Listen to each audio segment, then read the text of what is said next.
Okay, the future and social science. You saw the blurb for my talk, as my friend John Bohannon said, "Oh, holy God, what is this talk about?"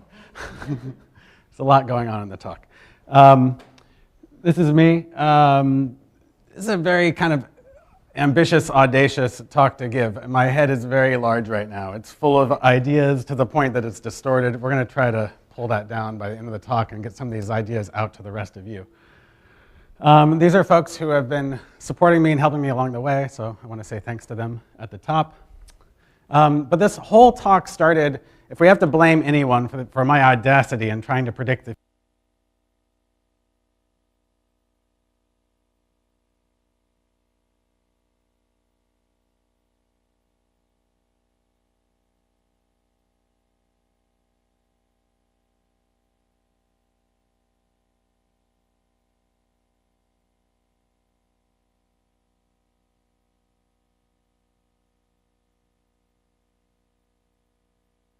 of the room, we can get more sound. Yeah? Okay. Sure. Okay. So Ziad and I met at the Social Science Research Council. We're in this committee on digital culture, and he kind of liked what I was doing with text. And he asked me this question. He wanted me to talk about this at Sage Publishing for their annual retreat. How does social science research need to engage with new tech, big data, and interdisciplinarity to tackle big challenges and contemporary problems? Big question. It's the only reason this talk exists is because I answered his question, and then I figured, hey, I'll go ahead and tell people at Berkeley what I said. There are a lot of big problems in society right now. We have climate change, dysfunctional political systems, dysfunctional economy, even to the level of our everyday lives, workplace betrayals, mistrust, hypocrisies, all kinds of social dysfunction, like all kinds of problems around race and gender and class and all these things. These are all human problems. They're all social problems. And the question is, why aren't the social sciences actually solving these problems? We can blame the political class. They don't fund us. We can blame the hard sciences. They're really mean. They look down their noses at us and pretend that we don't matter. It really hurts our feelings. We can blame the public for being silly and dumb and not thinking thoughtfully when actually all of us have these two kind of thinking systems, as Daniel Kahneman would tell us. We have a fast, intuitive thinking system, and we have this slow, thoughtful system. People don't use their slow, thoughtful system as much as we social scientists would like. But really, the problem is actually in social science itself. We don't have really clear answers. We have some theories about what goes on in the world, what causes these problems, but we don't have really good data to prove our theories, to refine our theories, and to actually solve those problems. Now, what I'm going to argue today is that the solution to all these social problems is going to require a grand alliance, an alliance between social scientists, software engineers, and citizen scientists, people working from their computers, hundreds of thousands of people out there in the public helping out with science projects, and I'll show you a little bit what that looks like. To create solutions in the world, you have to identify a problem, you have to design a solution. But good design requires having really good theory. Good theory requires having good research requires good data. Now, if you look around this campus, we have biological engineering, we have physical engineering, we have mechanical engineering, we have chemical engineering. We don't have social engineering. When people say social engineering, we actually think of like Nazi eugenics or something really dark and horrible. But by the end of this talk, I'm hoping that most of you will think that social engineering, or maybe something we can call pro-social design, is actually maybe a good idea and something that we could get on board with. Okay, social science, first of all, is really hard. And I want us to be clear about that. This is Neil deGrasse Tyson. He can say it better than I can because, well, he's Neil deGrasse Tyson. Okay, and the reason we don't design is no one really trusts us to design. We don't trust ourselves, and we haven't had adequate data. So our theories are not yet good enough. Okay, let's do a quick theory review from Sociology 1. Because we have some good theories in sociology and in the social sciences in general, but they need some work. So we have conflict theory. All history is a history of class struggle, this kind of Marxist idea that everything is, you're either dominating or you're being dominated. We have structural functionalist theory that basically says, well, let's just look at society. We have this political sphere, we have an economic sphere, we have a religious sphere, a cultural sphere, And maybe you blend into the functionalism when you start saying like, and don't they look nice together? Symbolic interaction is a theory that looks at what's going on with us every day. How do we build society from the bottom up in our everyday interactions? So when you think about symbolic interaction, think about the fact that when you go to get a cup of coffee, you know how to get a cup of coffee, and they know how to give you the cup of coffee. There's a little script for that. When we do a talk, I'm doing a talk right now, there's some expectations, like I'm going to stand up here and talk most of the time. You guys are probably not going to talk too much, maybe a little bit, but that's how it's going to work out. When we're in a classroom, when you're on a bus, whatever you're doing in your life, there's a little script that we're enacting, and we're very used to doing that, and that's kind of what the social world really is. It's a collection of all these different scripts that we all enact when we walk around from place to place. This is great theory, and most people, I mean, you read this in graduate school and you're like, yeah, that's what's really going on. The problem is we can't really measure it and put a bunch of data behind it. I should give some shout outs here to George Herbert Mead and Irving Goffman, and also when we start talking about social psychology, which is a kind of a little bit different than symbolic interaction, but blends well with it, we need to give a shout out to Claude Steele, who's actually here on campus and does really important work.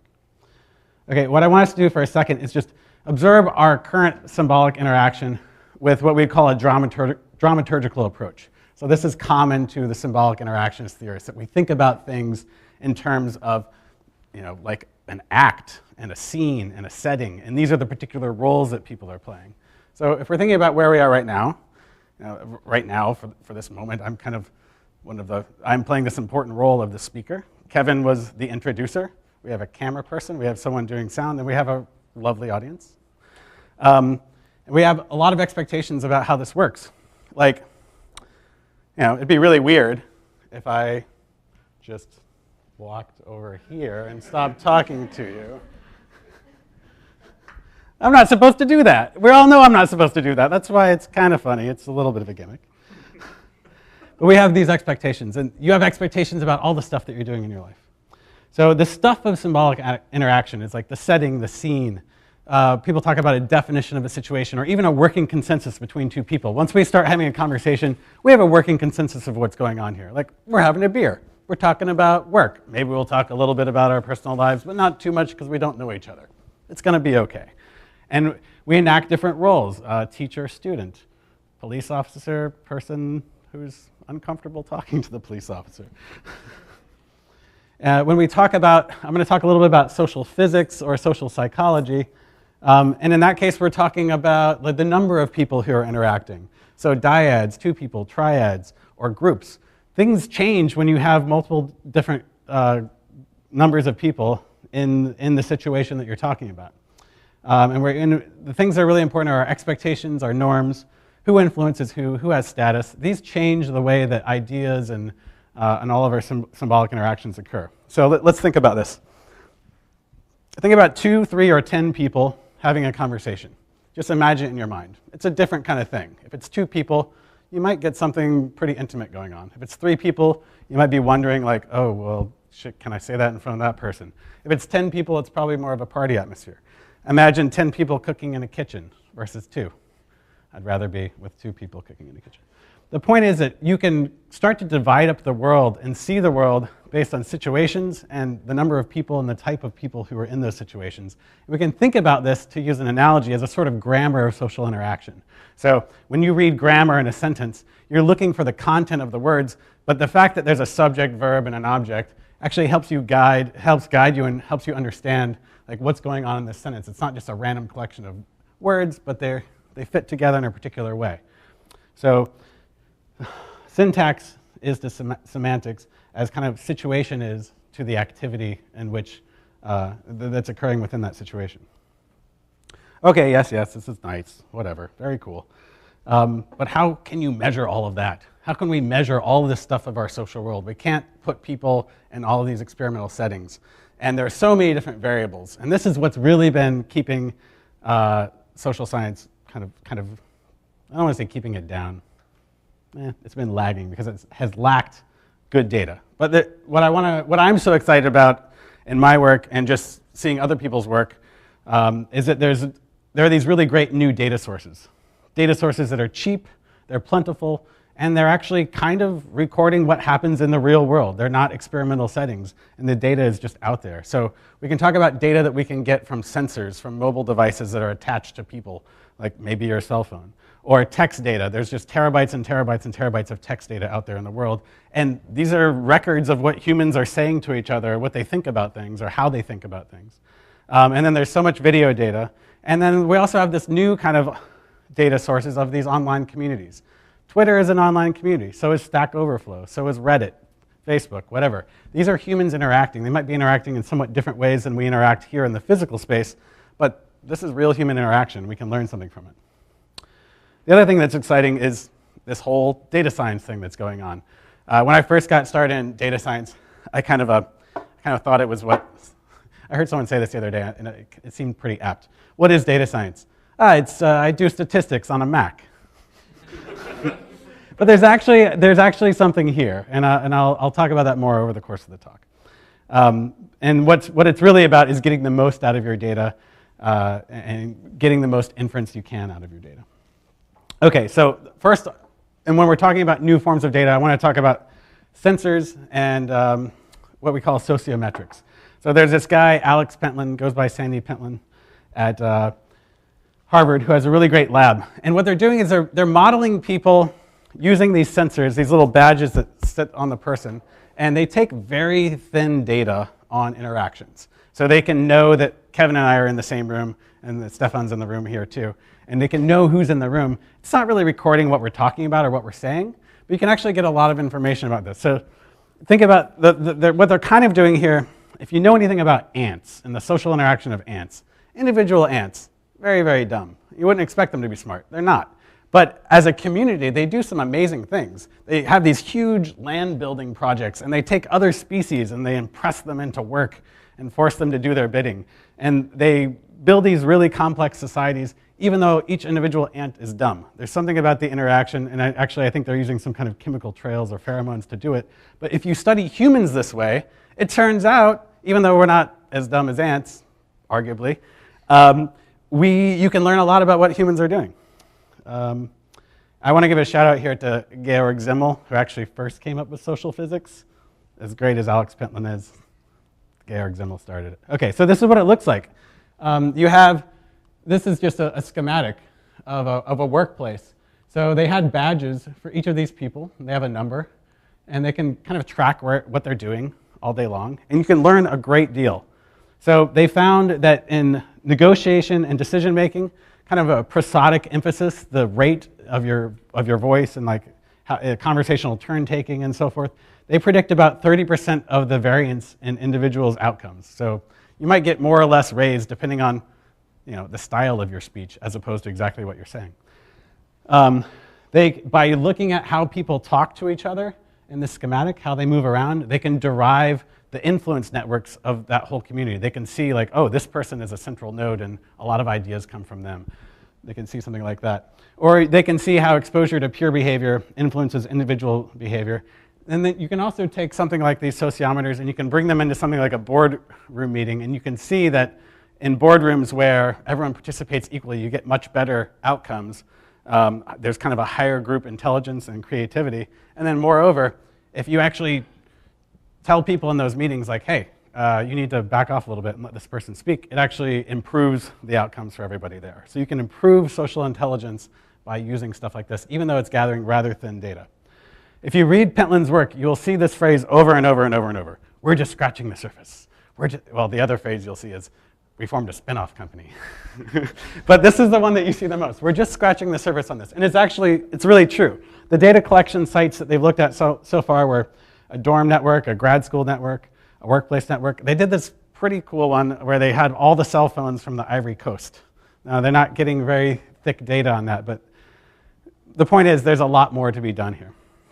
And it's a new field, but what it's doing is field research into the kind of social psychological research that's existed for quite a while. Research on contagion, diffusion, influence, all this stuff that we have a pretty good handle on ourselves, but we haven't been able to back it up with data.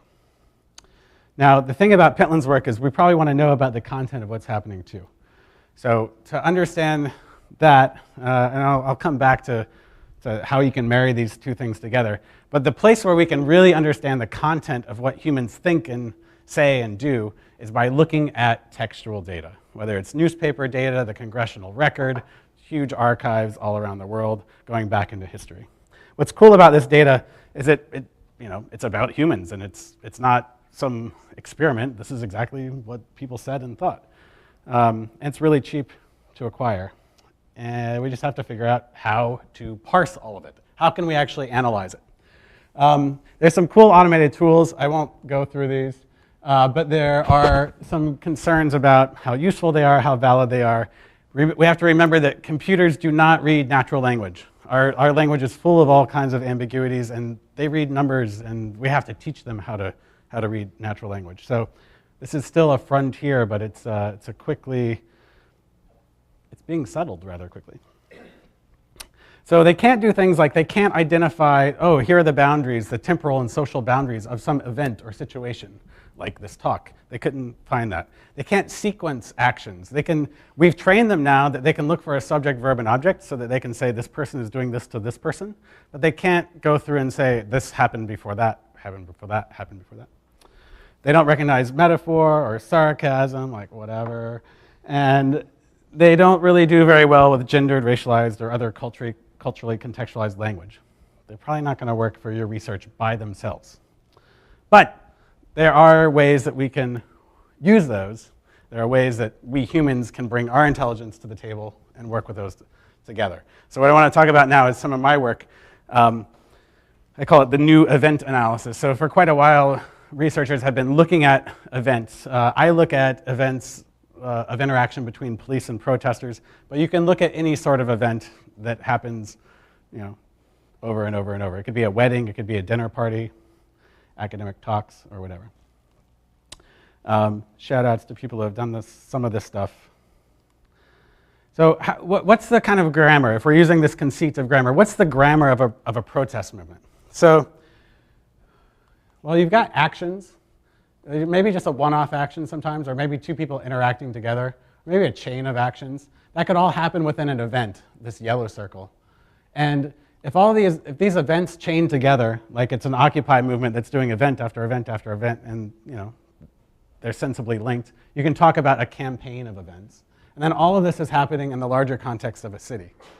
To get data on all of this it's something that for the most part, social scientists have not even really tried or attempted to do. I tried to do it because I was ignorant of how hard it would be. And fortunately, the technology helped out, and a bunch of people helped out, and we managed to do it.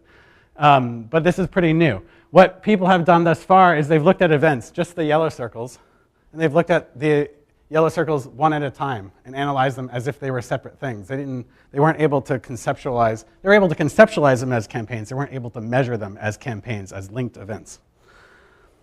Okay, so the data that I look at to get all of this information about these actions, interactions, events, campaigns, and everything, I looked at over 8,000 news articles describing the Occupy movement of 2011.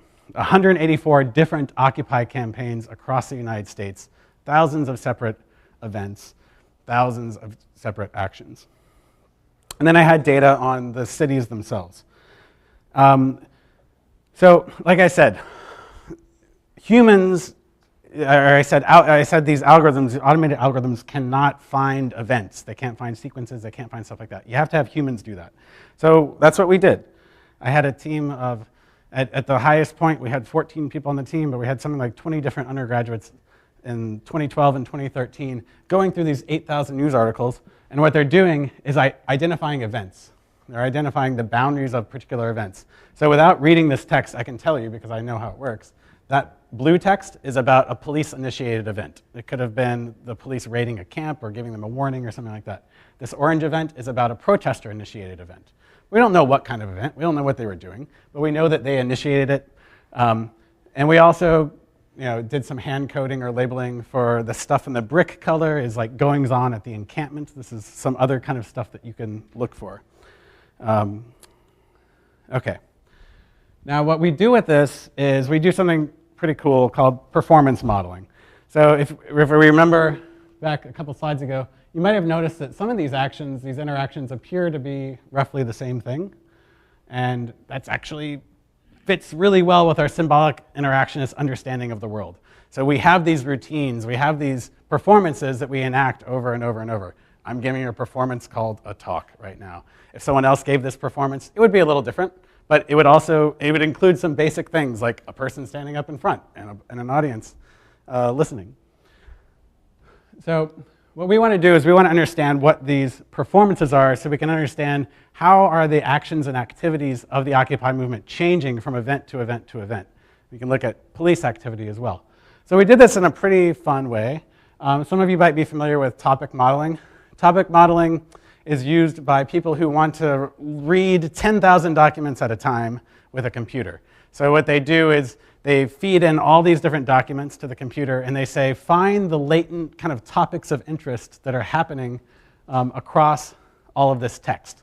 And the computer does that by establishing term counts. So each document is basically a matrix of all the different unique words that occur in that document, and then a count for how many times they occur. And then it looks across all the documents and does sort of a clustering at the middle level between the document and the terms to find out what those topics are that are occurring in a document. We did something a little bit different. It's called performance modeling. So in our case, the document is not a full news article. It's just that text that's about the police-initiated event, or just that text that's about the protester-initiated event. So now we have a document that conforms with an event. We also have all these words that are talking about the activities that are occurring within the event, the subject-verb-object triplets that are happening within the event. And when we do LDA topic modeling on that, what we get as output is an understanding of what these performances are. It's kind of this was the pipeline. Sure, it was a lot of work, but don't worry, everything in green was automated.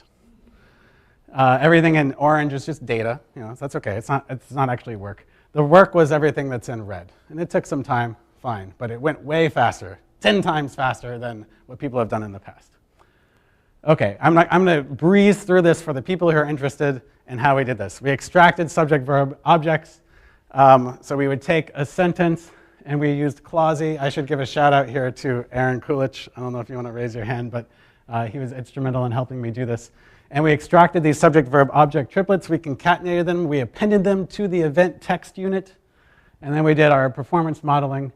And I'll show you some of the output of that in a minute, some of the findings. But the upshot in general for social science is that if you can identify situations or events in text, you can use this performance modeling approach and you can find out, like, oh, what are people doing across these different sorts of events or situations? And you can start to see regularity and normality. And you can actually measure this stuff of social interaction.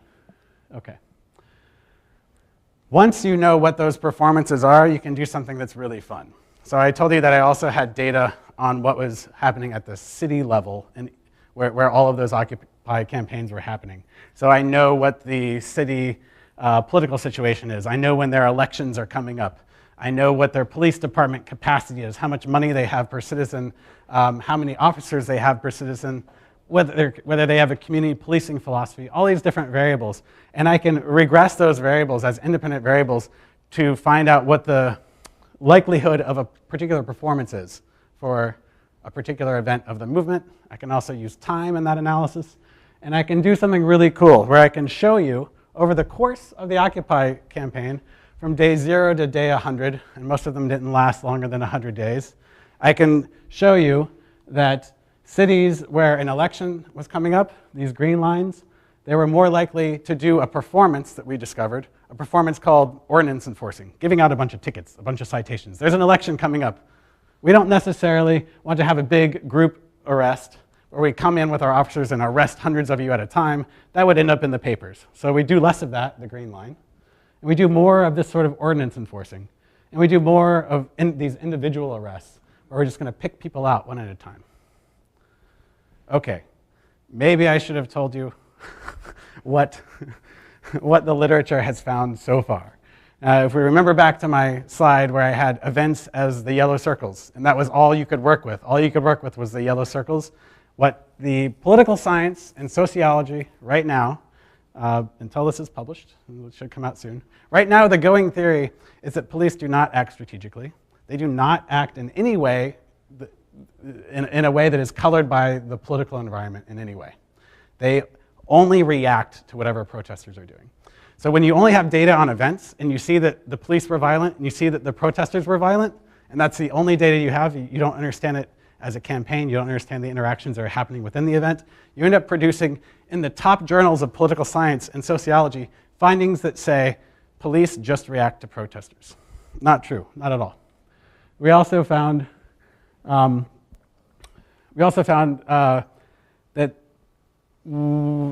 departments that are kind of understaffed really reacted quickly to the Occupy movement to try to shut it down really early.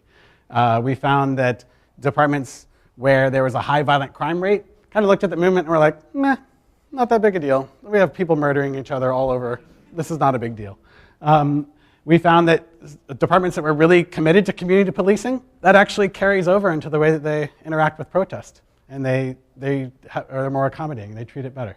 So there's a lot of findings here that were not possible because we didn't have the data. Now we have the data. Okay.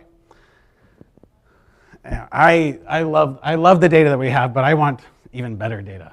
In an ideal world, we would have humans kind of ensure the accuracy of every last piece of data we have there. Again, these automated algorithms aren't great for everything, so I want to incorporate humans into the process to make it even better.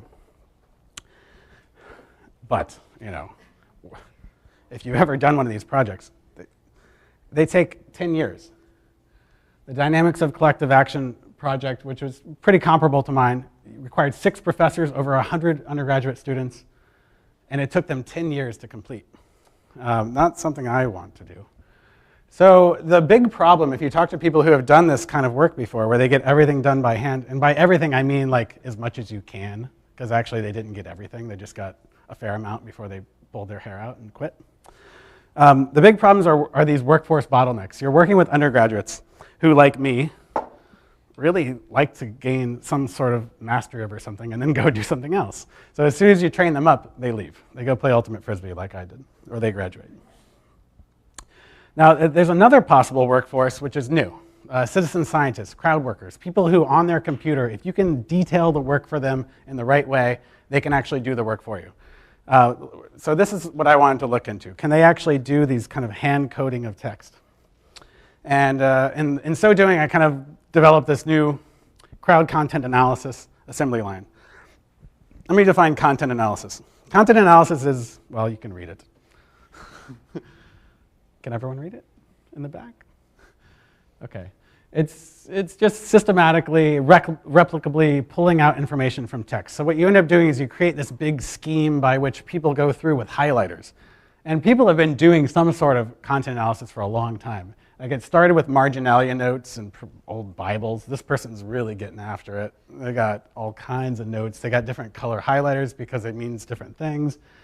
Here's someone, that's probably not systematic. That's, and lately, in the last decade or so, maybe a little more than a decade, they've moved this onto computers, and that makes it kind of better. But you still, I'll just get back to that. We trust humans to do this because most of the time when we use language, there's a pretty good correspondence in our understanding. If I write everything out very, very clearly and I train you and I stand over your shoulder, I can believe that you're going to go through and label those documents the way that I would do it as a researcher. So that's why we kind of like that process, and we trust it more than these automated approaches. But the question is, can it scale? So let's think about this. I had over 8,000 news articles about the Occupy movement. And I didn't want to get just like 26 variables out of there, like the Dynamics of Collective Action project. I wanted to get like 137 variables. I was really greedy. Like I want to know every last thing that's going on. And this is my coding scheme. This is what they call it a labeling. They call it hand coding. This is my coding scheme. This is everything that can happen in a movement. I've tried to think about it, and with my team, and we got it all down on paper. These are all the things that are important. So we want to figure out a way to get somebody to read through articles and know that they need to look for all that information. Seems wild, crazy, probably not going to happen. The existing software is not really set up for that. You have to train people into using it.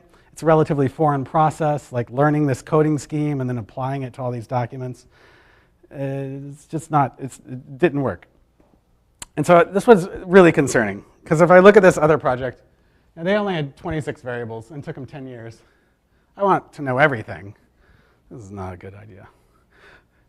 So I was trying to figure out some way to work with these crowds. And here are all the reasons it wouldn't work. I was told by many people. These people have to be trained. Training 1,000 people is not feasible. You can't get all these people to do this. They don't understand our scientific concepts. You can't expect them to read a whole news article. Come on. You can't expect them to reliably apply that coding scheme. The work is just too cognitively complex.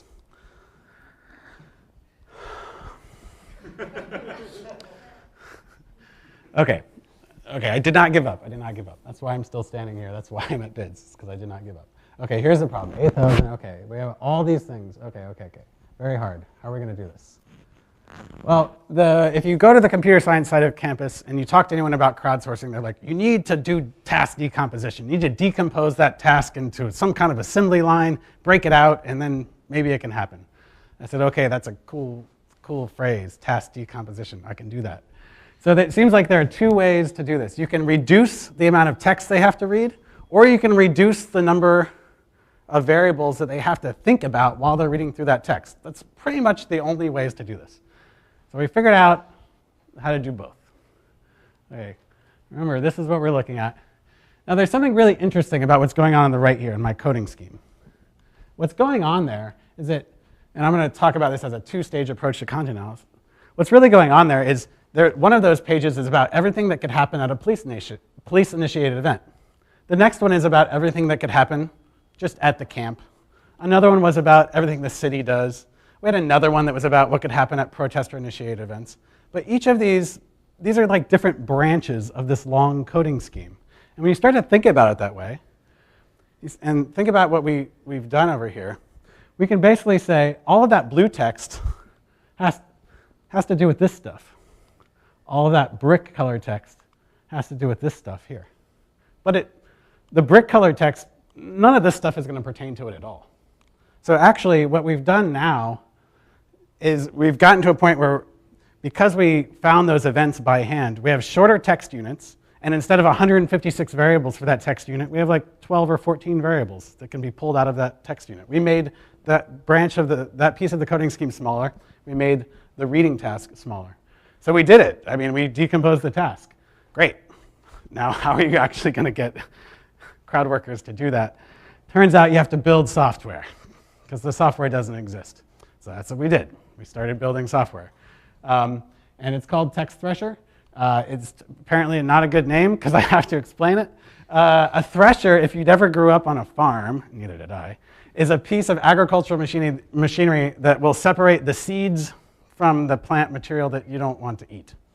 So we're separating the seeds of important text from the, yeah, it's not a good name. Okay, but it got funded anyway. I worked with a software developer. I don't write software, but I was able to work with someone to create a prototype, and we're now in partnership with Hypothesis and the Alfred P. Sloan Foundation. I want to put a logo for the Berkeley Machine Shop, because the Berkeley Machine Shop has been incredibly helpful. Shout out to my friend Stefan there, in helping us move through this.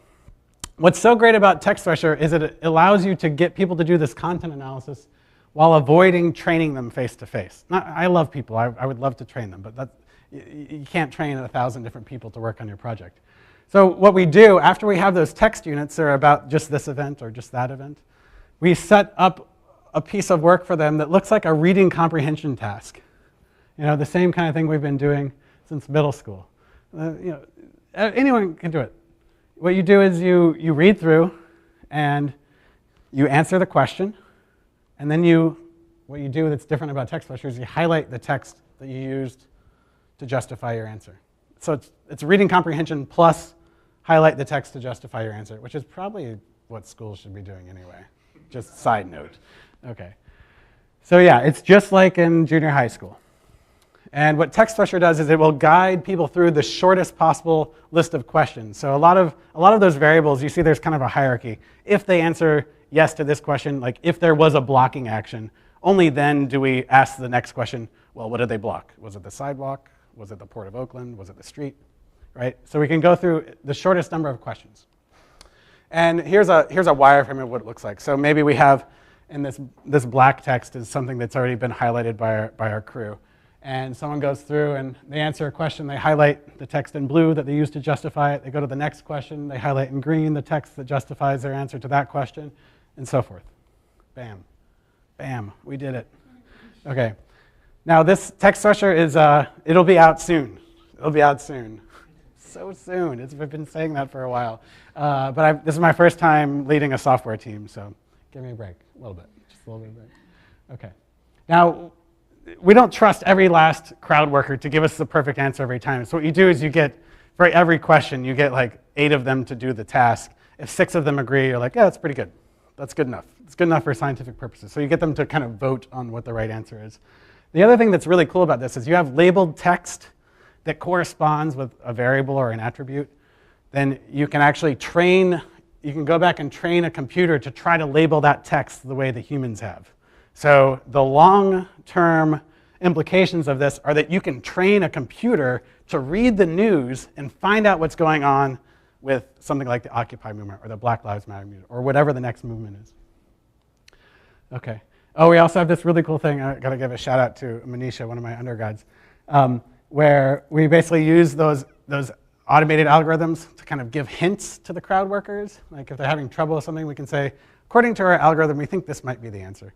You know, if you're looking for the number of people or the dates or something like that, the stuff that the automated algorithms can do, we let them do, and we put them into a mini work environment with the humans. Here's the long game of this. The long game of Text Thresher is that whatever kind of text data you have, and whatever kind of research or coding scheme or theory about what's going on with that data, you can feed it into Text Thresher. You have the text, you have the scheme for what you want to get out of that text, and in the end you get this rich, contextualized, transparent, qualified, beautiful, just the best data. At the same time, you're building these algorithms that can do that without the humans. They're not going to be great at first, but they'll get pretty good, and someday they'll be really good. And so someday they'll be so good that you can take whatever your text data is, there will already be an algorithm ready for that text data, and you get the great data in the end. Other people talk about this, and they're like, oh yeah, that's artificial intelligence. That's really good. That's how you build artificial intelligence. And I'm like, I guess that is. I guess that's right. I guess that's how you do it. Okay, there's so many things you can study with this. You can study, you can classify the speech acts of every single person of Congress while you look through the congressional record. That's what we're doing at the Computational Text Analysis Working Group at the D-Lab.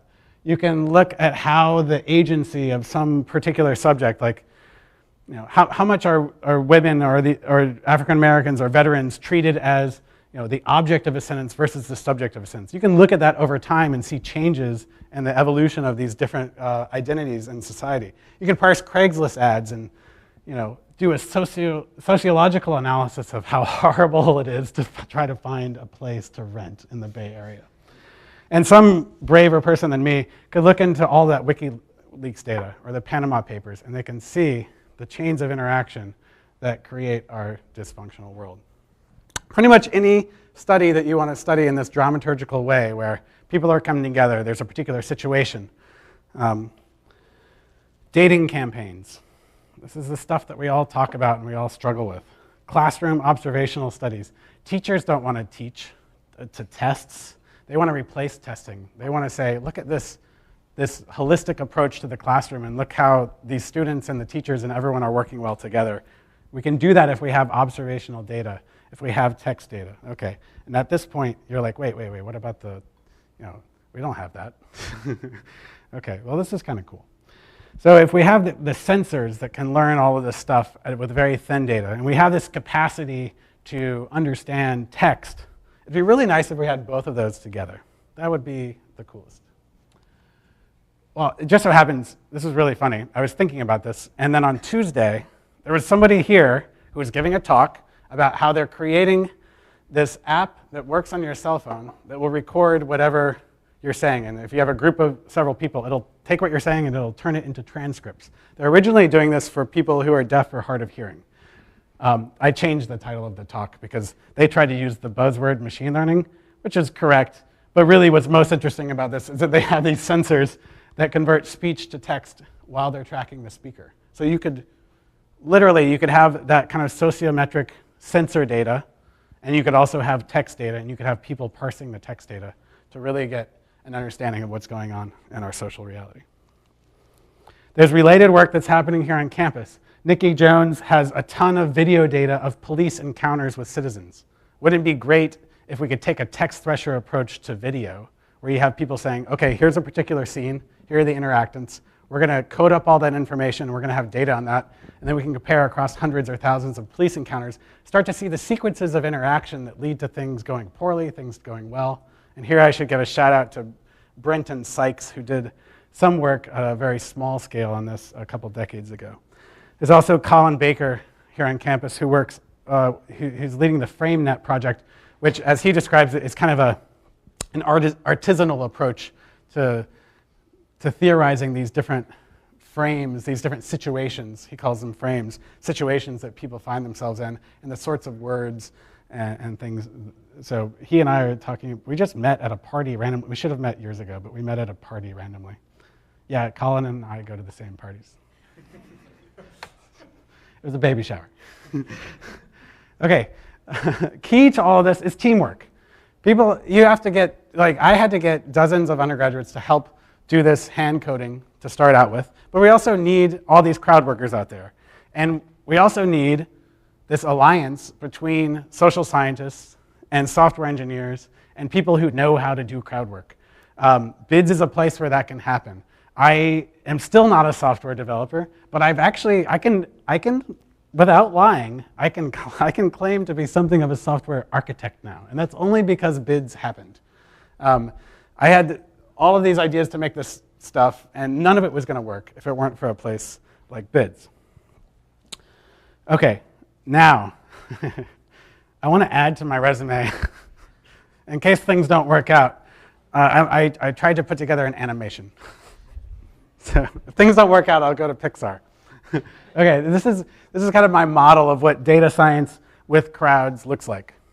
So it starts with a social scientist, kind of genderqueer, glasses, thinking things, and they have this theory of the world. Right now, this theory is represented as a decision tree, but they have this theory of how the world works. If we're in a protest event, then these things are possible. You could think about that. If we're in a police initiated event, these things are possible. You can think about it that way. So what they need to do is they need to specify, they need to take that thought, they need to bring it out into the world, they need to specify it, they need to get it into a computer, and then you can start to do some really cool things. So there's all this data out in the world, and then there are these crowds of people who can help us process the data. This is what happens. I'm so embarrassed of this, but I kind of love it. So the crowds help us process the data, and what happens is the data kind of flows through, and then you start to see, like, okay, I had this model of everything that was possible, and this is kind of where we are in social science with our symbolic interaction. We know what's possible. If you read through all that stuff, and then you look out in the world, you're like, oh yeah, Goffman got it right. Oh yeah, Garfinkel, he really figured that one out. But what we don't have is this data. So what we do is we get the help of the crowds, and we have the data flowing through the system, and we start to see, actually, this thing doesn't happen much at all. Neither does that. It's possible. It's in our model as something that's possible. It doesn't happen very much. And with data, we start to see, like, okay, what's really going on in the world looks more like this. And then what we do, we take that information, and we incorporate it back into our model. So now we have a model that's not just what's possible, but what's likely. All right? And then you have a model that says what's likely. You put that into your machine, you get more data, and you just keep the process going. And you get better and better and better understanding of the world. To the point where, when you have really great theory, you know what happens when you have really great theory? If you talk to the physicists, they'll tell you what happens. The biologists will tell you what happens. The chemists will tell you what happens when you have really great theory. You can actually do something with it. You can actually start to design. How are we doing on time? You can start to design solutions to problems. What time is it? It's about 2? Okay. Because this is a point in the talk where I could skip this part or I can go. I think I can do it. I'll go fast. But we get to a point where we can actually design things. Now, I talked about sensors. I talked about text. There are some other data sources out there that are really interesting that can help us solve problems, help us make the world better if we can understand them and build models based upon them. These online communities, Stack Overflow, social media, Wikipedia, Second Life, These are actually human beings actually interacting, even if they're doing it in some particular way, in some way that's constrained by the interface. It's actually interesting in its own way. There are people who are looking into US Congress on Twitter. This is the Social Media and Political Participation Lab at NYU. I was there last March hanging out with them. They're doing some really neat stuff. So they asked some questions like, does slacktivism help or hurt movements? Slacktivism is like, oh, I'm not going to go out in the street, but I'll like something on Facebook. And people are like, that's not real. This doesn't matter. Well, if you look in the data, it actually helps. It actually helps. The people who are going to be in the streets are going to be in the streets anyway. But if you have a bunch of people doing this stuff on Facebook, it actually raises people's consciousness about whatever you're doing. And it seems to get more people on the streets. Twitter and Facebook, are they more than just echo chambers? Everyone says they're just echo chambers. Well, there's some echo chamber stuff going on, but there's also more going on than that. And if you look at how they work, you can see that there are ways that we can move people away from just doing echo chamber-like behavior. They're also at that lab detecting bots, Twitter bots that are doing kind of propaganda for the regime. They're identifying terrorist networks. And at some point, we want to link their social media data to my data on events to see how these things interact. There are other people who are looking deeper into the content of what's happening on Facebook and Twitter. And they're finding really interesting things. So it's really easy to derogate kind of the millennials and Generation Z as doing these weird, like fluffy things on Facebook that don't matter. But what's actually happening when kids go out on Facebook and have these weird interactions is they're kind of trying things on, or they're doing a lot of code switching, where they're speaking this way to one audience and this way to another audience, stuff that politicians do all the time. But we can look at it in real time, and we can learn something about how a different messenger speaks to a different audience. And then there's also really interesting things about new online communities like Stack Overflow.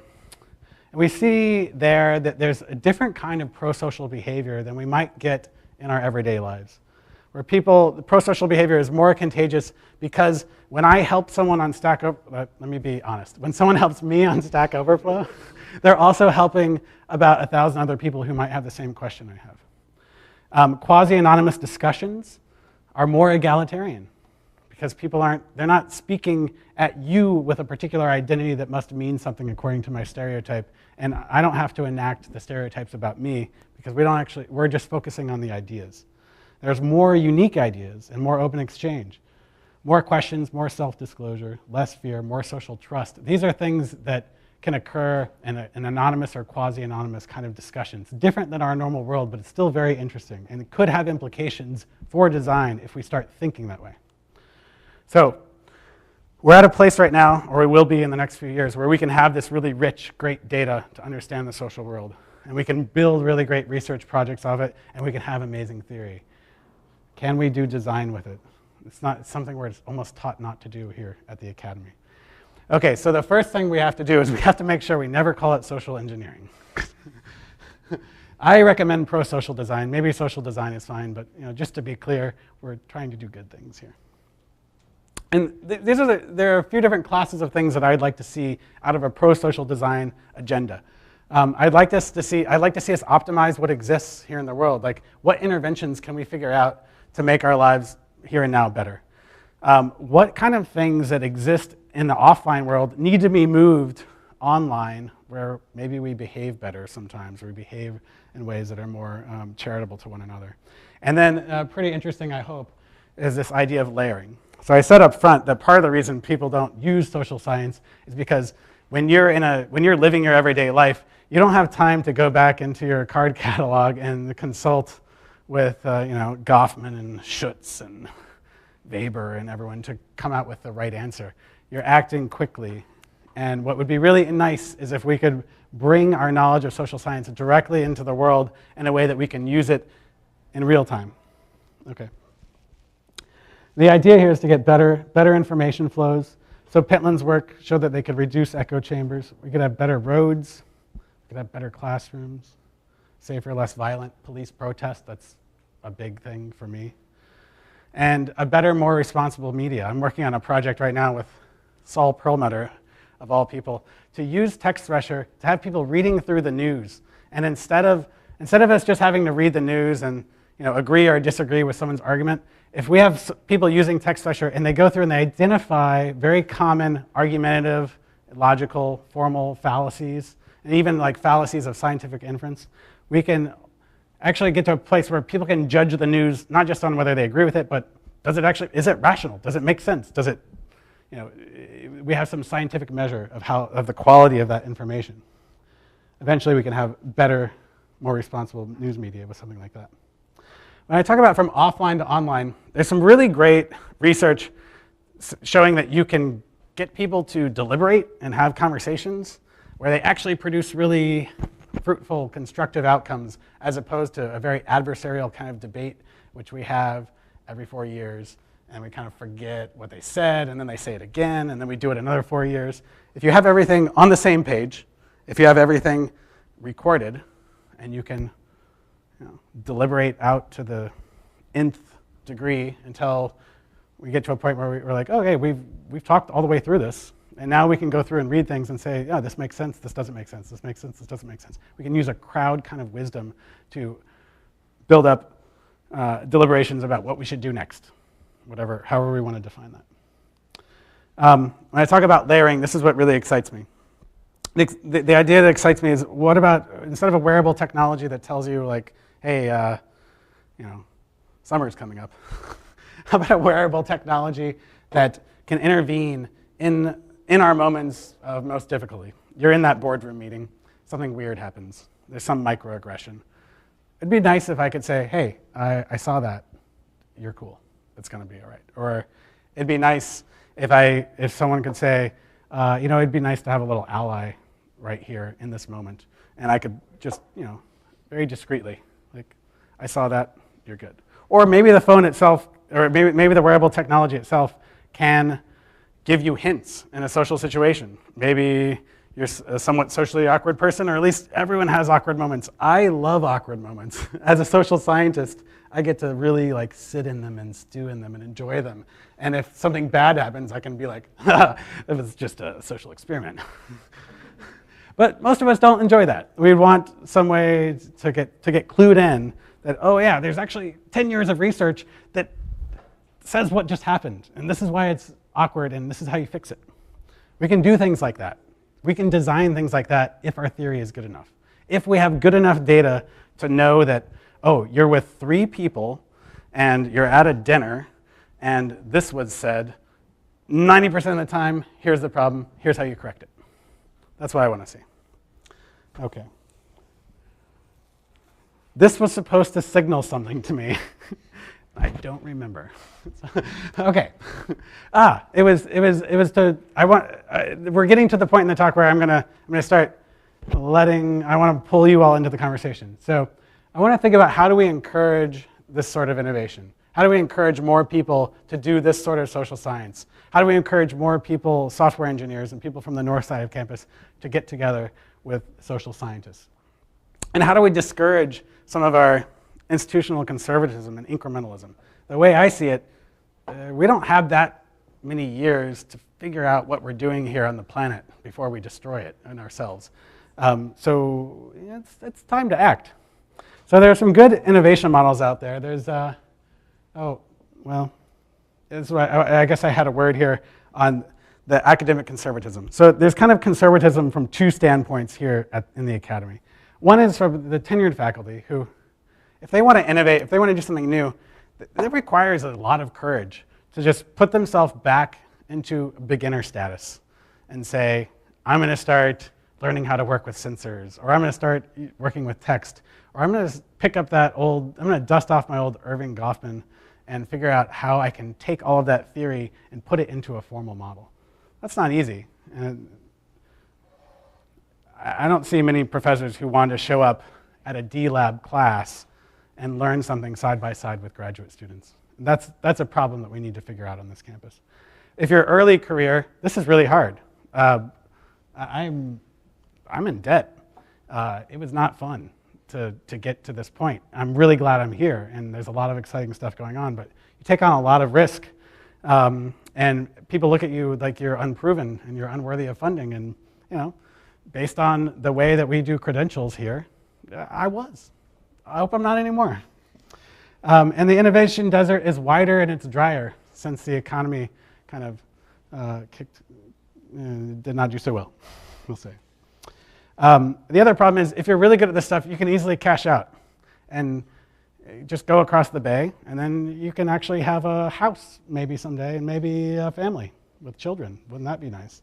So there's a lot of problems here at the university. There's a lot of conservatism that needs to be overcome, but there are these models of innovation. I think these slides were mixed up. There are these models of innovation to consider.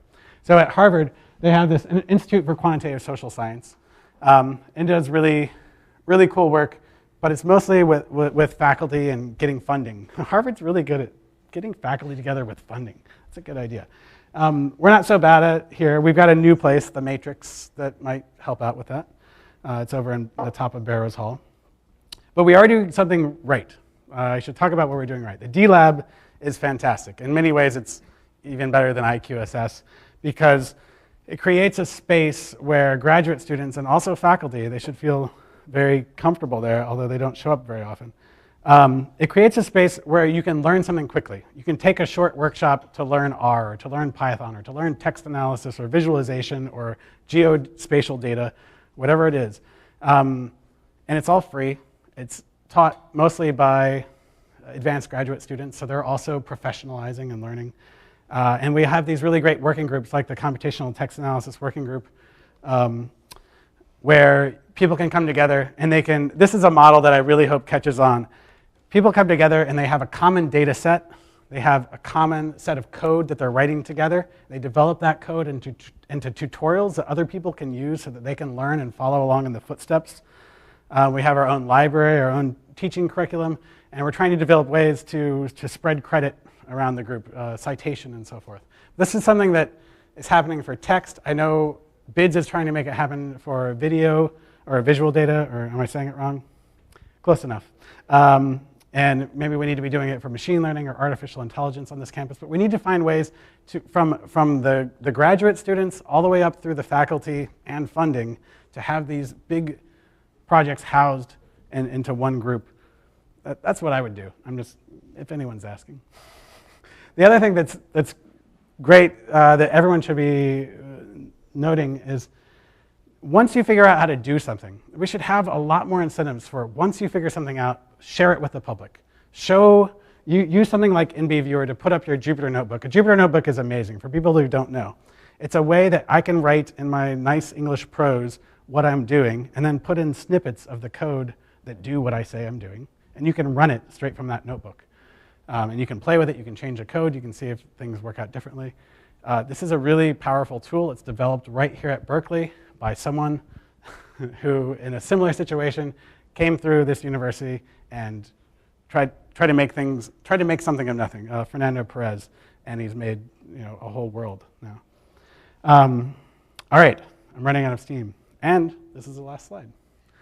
The good news about all of this is that we have everything we need here. We have everything and everyone we need right here at Berkeley to make this alliance. So I hope people come away from this thinking about how can I get into this? How can I get into this alliance of social scientists, software engineers, crowd workers? How can we pull all of this together to get that big, rich, thick data we need to understand something as complex as our social world? And when we understand that complexity, not just understand it, because we have pretty good understanding, we have pretty good theory, but when we can quantify it, when we can build models on it, when we can say, based on this sequence of events, there's a 90% chance that this is going to happen next. And this is how you can prepare for it or you can avoid it. This is how we can design to solve our problems, design the future that we want to live in. That's what I hope people come away with. So that's it. Thank you.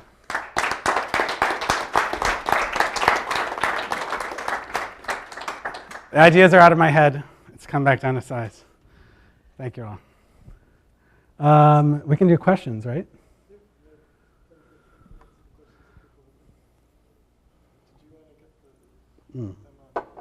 I'll just repeat the questions. Yeah. That was really great, and thanks for sharing that with us.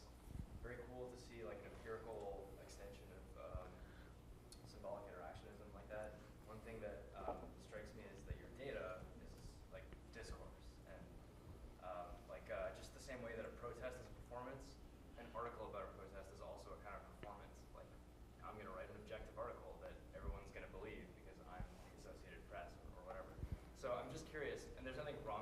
Oh, yeah.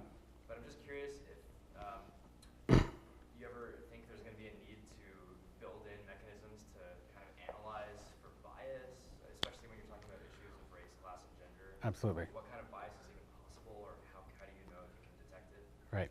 I'm just going to repeat the question for the audio. The question is about the bias in these news articles and bias in general. When you're looking at text, you're looking at discourse, and there are all kinds of biases in it. I'll speak first to the news articles. So there have been quite a few studies of news article bias, and there tends to be not so much descriptive bias, like we're going to make stuff up and call things what they're not. There tend to be biases of omission, like they just won't talk about something.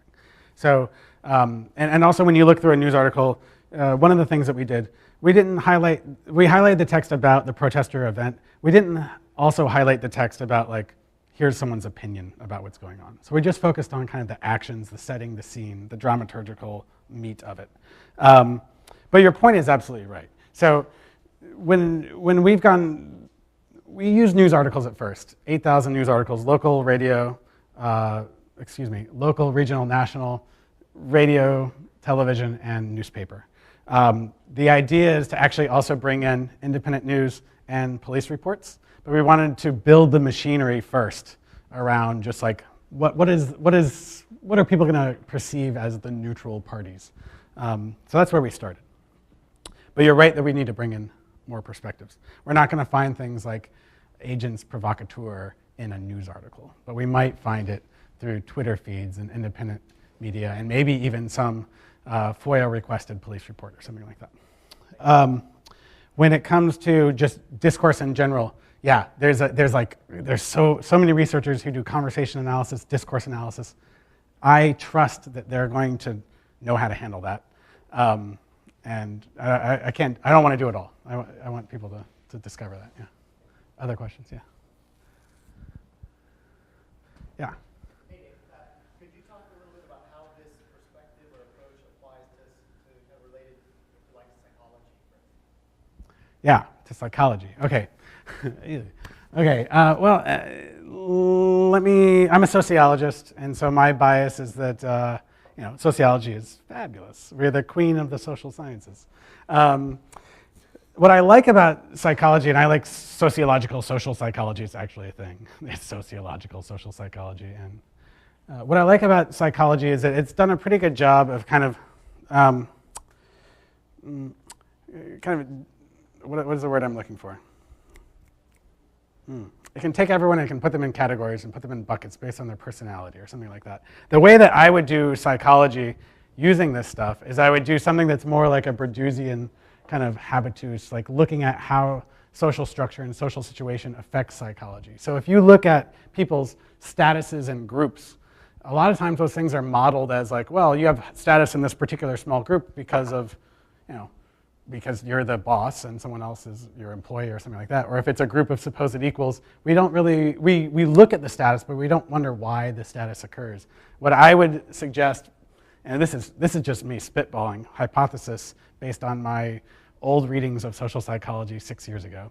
I think that personalities develop, there's definitely something there when you're a baby, but this develops over and across situations, and the people's expectations of how they're going to be treated and expectations of how they should treat others are kind of built and learned over time. In fact, if you look at Cecilia Ridgway's work, she actually shows a mechanism by which we get to a situation where white men are accorded higher respect by people across the board, not because those people have some kind of implicit racial bias, but because they've learned over time that whenever they go into a group, there's some white male who's at the top. And over time, they're like, oh yeah, well, just dumb animal brain, white males must be pretty good at stuff because they end up in all these higher positions. So there's a lot of different ways that psychology can learn by embedding itself in the social world more. And I think psychology's first project was to kind of create types. And that was fine for what it was. But I would love to see psychology incorporated into something like this theory. Yeah. Yeah, Chris. So I guess beyond just not using the word social engineering, it sounds like these are a set of tools and sort of using these data sets and whatnot. It's possible to use them for evil rather than good, so to speak. creating these social situations using these models that we have for behavior. Yeah. Like the first thing that I thought of was casinos would love this because they Ha. could figure out how to make you stay there. Yeah. So I wonder, given that a lot of these tools do tend to cluster or be available for people at like Berkeley's and Harvard's of the world, what are the kinds of conversations that should be happening to ensure that this benefits either like marginalized groups or just in general, like it's a pro-social good thing rather than something that's just going to be taken advantage of by like the haves to use against the have-nots. Right. Okay. For the question for anyone who didn't hear is okay. Even if I want to call social engineering pro-social design, there are still people who will use it for less than charitable purposes. Casinos will use it. Other people will use it to concretize their power, perhaps. This is a real concern. But the reason I'm calling for this alliance here is that we are the ones who need to have the control and the power over this. It's out of the bag at this point. I'm going to publish the papers about what you can do with text. The guy who's doing the thing that converts speech to text, he's going to do it. It's going to happen. So the question is, are we going to get together and build the sort of world that we want? And let's be very clear about something. Every bit of our lives has been constructed. It's been constructed over centuries, over millennia, and some of it we like, some of it we don't like. And the people who have power to construct the world right now are the people who are sitting atop particular systems, political systems, economic systems. What I'm arguing is that we geeks who know something about how the world works from all of our theory should team up, and we should be the ones to, in a bottom-up way, create a better world. Can someone abuse it? Sure, but that's all the more reason for us to get together faster and make more good, people-powered, positive things happen faster before other people can get to it. That seems like a great place Is that good? to end, so let's go back to Okay. the